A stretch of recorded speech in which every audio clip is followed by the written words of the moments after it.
El mundo tal y como lo conocíamos ya no es el mismo. Diariamente todos sabemos que se sufren cambios por problemas políticos, territoriales, sanitarios, etc. Pero en estos últimos meses un hecho fuera de lo común está sucediendo, juntando todas las problemáticas antes mencionadas. Y sí, estoy hablando de la reciente y que aún perdura guerra entre Rusia y Ucrania.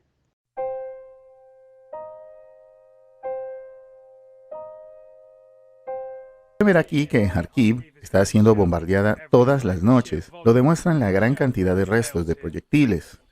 Debe haber sido un lugar hermoso hace 3 meses. Ahora está saqueado. El presidente ucraniano Volodymyr Zelensky calificó el bombardeo de atrocidad y aseguró que hay personas sepultadas bajo los escombros.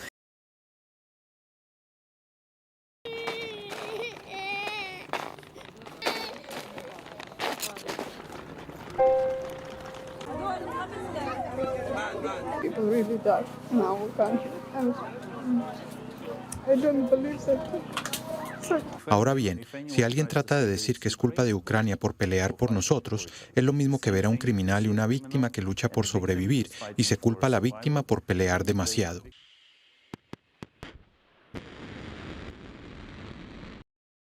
Esto sucede desde que el presidente de Rusia, Vladimir Putin, autorizó una operación militar para invadir Ucrania con el objetivo de frenar los deseos del país vecino de unirse a las filas de la OTAN, una organización política y militar internacional cuyo objetivo es garantizar la seguridad de sus Estados miembros y a la Unión Europea.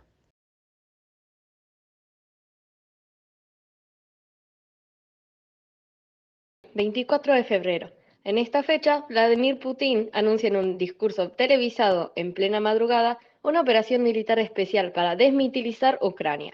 El ejército ruso justifica la invasión del país vecino en una operación de defensa propia para acabar con una supuesta amenaza para la soberanía del Estado de Rusia y sus intereses. Debido a esto, buena parte de la población ucraniana empieza a movilizarse para salir del país y refugiarse.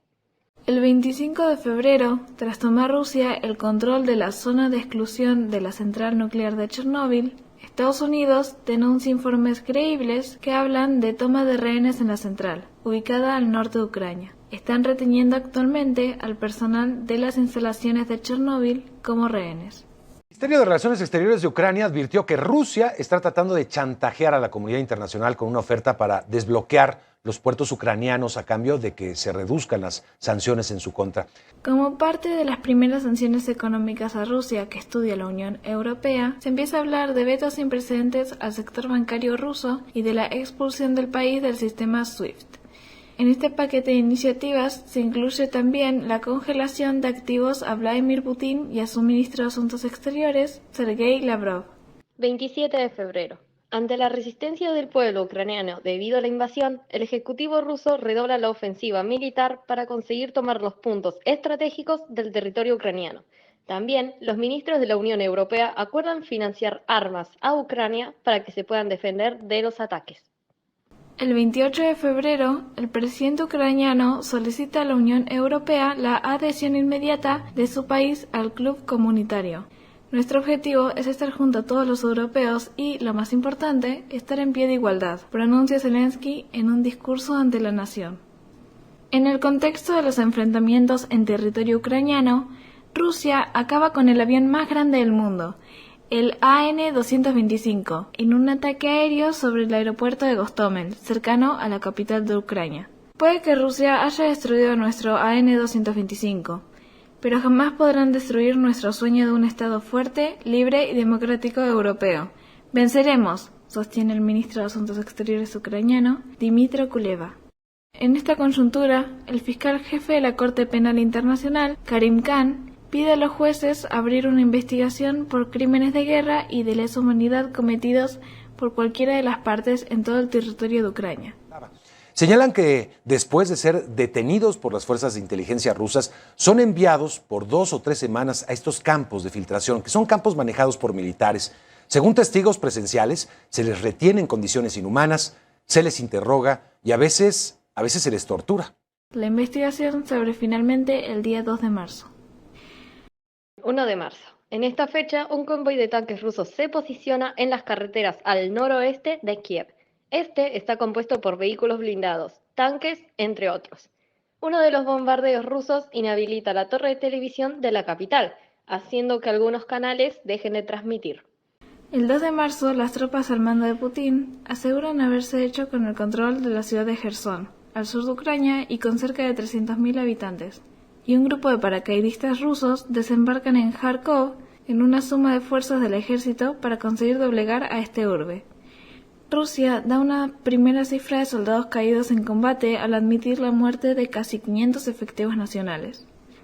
El ministro de Exteriores ruso, Lavrov, amenaza a la administración estadounidense diciendo que Joe Biden sabe que la única alternativa a las sanciones económicas contra Rusia es una guerra nuclear devastadora, que provocaría una tercera guerra mundial. Por su parte, el Servicio Estatal de Emergencia de Ucrania denuncia que en lo que va de ofensiva militar hasta esa fecha han fallecido a causa de los ataques militares más de 2.000 civiles ucranianos, según la cifra que aportan las autoridades de Zelensky. Estados Unidos se une a la lista de países, en la que también se encuentra España, que cierra el espacio aéreo a las aerolíneas rusas. Otras repercusiones que afectan a la economía rusa pasan por la paralización de actividad empresarial de muchos servicios, como los medios de pago Visa o Mastercard. El líder opositor ruso Alexei Navalny llama a la población civil a manifestarse en contra de la guerra en Ucrania y demostrar que Putin no es Rusia. 4 de marzo. Esa madrugada, un bombardeo ruso produce un incendio en el edificio de entrenamiento de la central nuclear de Zaporizhia, la mayor central de Europa. Tras lo sucedido, las tropas rusas toman el control de la central. Mientras tanto, el Consejo de Derechos Humanos de la ONU aprueba la creación de la Comisión Independiente para investigar violaciones de los derechos perpetrados por parte de Rusia. Día 7 de marzo. Rusia recluta expertos sirios en combate urbano para luchar en Ucrania. Ucrania acusa a las tropas al mando de Putin de haber matado al alcalde de la ciudad de Hostomel, Yuri Prilipko, mientras participaba en una entrega de ayuda humanitaria para los afectados por el conflicto armado. Día 9 de marzo. El Organismo Internacional de Energía Atómica, dependiente de la ONU, denuncia que los sistemas que monitorean el material nuclear en las instalaciones de Chernóbil han dejado de transmitir datos. Por su parte, las autoridades ucranianas reportan torturas a los empleados de la central nuclear de Zaporizhia. Rusia bombardeó un hospital pediátrico en la ciudad portuaria de Mariupol, en Ucrania. Al menos 17 personas resultaron heridas. En las imágenes se ve cómo una mujer embarazada es sacada en una camilla justo después del ataque al centro sanitario, del cual también hubo que evacuar a niños pequeños. Y por último, el 10 de marzo. Zelensky tilda de genocidio el ataque al hospital materno infantil de Mariupol, un bombardeo en el que el ministro de Exteriores ruso, Sergei Lavrov, niega que hubiera presentes pacientes. A día 10 de marzo, al menos 3 personas, incluidas un niño, han fallecido en este ataque, y más de una decena resultan heridas.